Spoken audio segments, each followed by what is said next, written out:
அப்புறம் ஆதவர்ஜுனா பத்தியும் புஷியானந்தனை பத்தியும் சொன்னதுக்கு நான் கண்டிப்பா பதில் சொல்லணும். ஆதவ் அவர்கள் வந்து வன்முறையை தூண்டிட்டார், வன்முறையை தூண்டி இது மாதிரி எழுதலாமா, அந்த புரட்சியை பத்தி சொல்லலாமா? ட்விட்டர்ல இருக்கு.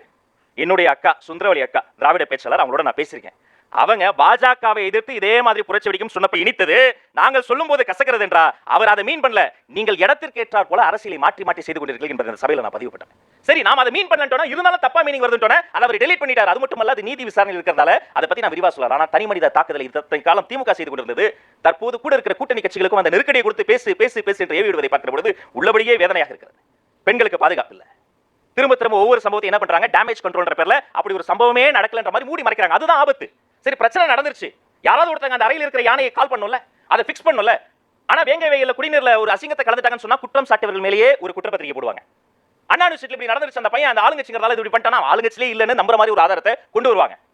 கோயம்புத்தூர்ல இப்படி நடந்துருச்சுன்னா துரித நடவடிக்கை எடுத்துட்டோம், முட்டிக்கல சுட்டுட்டோம், அதனால குற்றம் நடந்த பிறகு நடவடிக்கை எடுப்பது என்பது உங்கள் பணி.